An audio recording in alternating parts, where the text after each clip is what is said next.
My name's Olivia Joe, and I work for the Maybukik First Nation, and I sit on the board for the Aboriginal Health Initiative. In 2008, the Atlantic Policy Congress of First Nation Chiefs partnered with Memorial University on a project named Making Memorial's Faculty of Medicine a better place for Aboriginal students.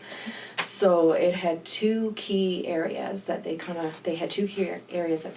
on, and it was student recruitment, of course, as well as increase cultural sensitivity for Aboriginal health and Aboriginal health services. And I think 2 years later, in 2010, the Memorial took over funding the program, and they changed the name to Aboriginal Health Initiative. So, and there was a board which comprised of representation from all the Aboriginal groups within the province of Newfoundland and Labrador, and I'm one of those people, of course, that sit on the board. And then some of the programs, I guess, or the key component of the Aboriginal Health Initiative was to have 3 seats reserved in the Faculty of Medicine. So that was the key purpose, I guess, of the program, but also to promote education to Indigenous youth and students here at MUN.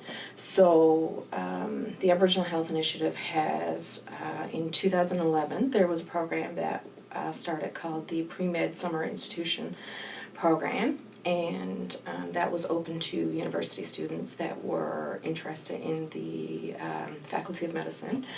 And also in 2015, there was a camp created called Healers of Tomorrow Gathering. And that was open to grade 9 to 12 students. And that the purpose of that program was to kind of expose students to all aspects of the healthcare, so both college and university programs. So they alternate. Those programs alternate. They one is ran one summer, and then the other program is ran the next summer.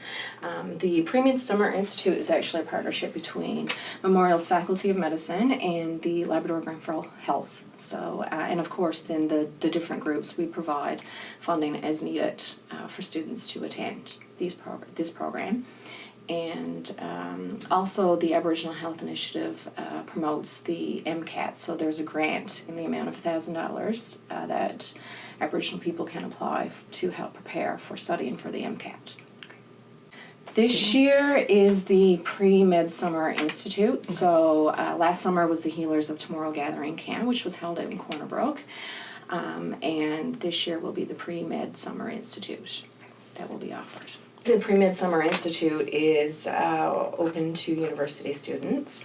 The Aboriginal Health, the Healers of Tomorrow Gathering Camp is for school-age kids, grades 9 to 12. Mm-hmm. The NCAT is for university students as well. It's to promote education, I guess, to Indigenous people, specifically in the health care or in the health profession in medicine. Mm-hmm. So, it's just to get out there and market Memorial's Faculty of Medicine and hopefully have kids that are interested in applying or pursuing a career in the medical field.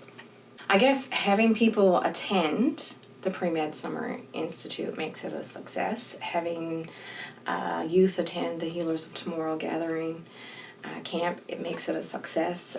Having people apply to the Faculty of Medicine makes it a success. So, having those 3 seats filled annually by Aboriginal people, that's what makes the program a success. And of course, having people like Carolyn, who promotes she promotes the programs, and she gets out there and she speaks to the kids. She goes into the schools. She does whatever she can to promote education to Aboriginal youth. It's seeing someone, who in 2011 attended the Pre-Med Summer Institute and is now doing the residency. Right. So it's that measures success of the program, in my opinion, because we actually have someone from my community who did just that. They attended the Pre-Med Summer Institute.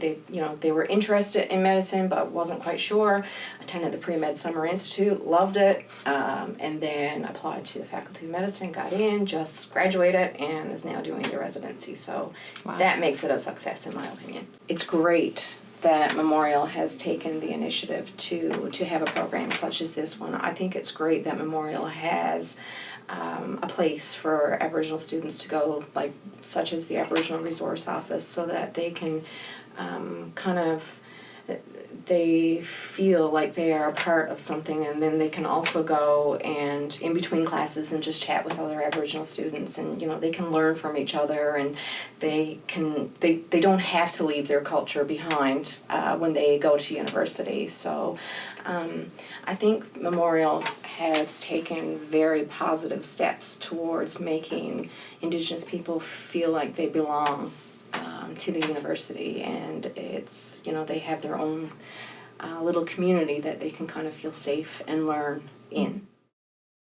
So most people, I guess, would look at Indigenous education as teaching, knowledge, methods, teaching about culture in both the formal and informal educational system, I guess. To me, it's a little bit more than that. It's promoting education to Indigenous people as well. I think that's very, very important. Also, giving them the opportunity by attending programs that we offer to see for themselves, what's out there and what they themselves can do. Mm-hmm. And also, I think it's having people like Carolyn, who works very hard at promoting education to Aboriginal youth, and it's having people like my Chief Mazel Joe, who comes in and speaks directly to students, during their lectures, and kind of teaches them about traditional medicines, the culture, etc. So I think that's very important as well.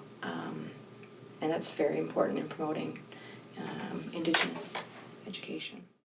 I guess it would be having more people attend, the programs, the camps, the Pre-Med Summer Institute, taking advantage of the grant for the MCAT. It would be, having more people attending or being accepted into the Faculty of Medicine, and then coming back to our communities to work with our people, and I guess that would be my vision, just having more people. So I guess it's just to continue to promote, really, to provide awareness of the programs and what the university has to offer to students or aspiring students to come to the university to study. So it's just to continue to have people like Carolyn here who's very compassionate about what she does, and to just get the message out there and get the word out there so more people are interested.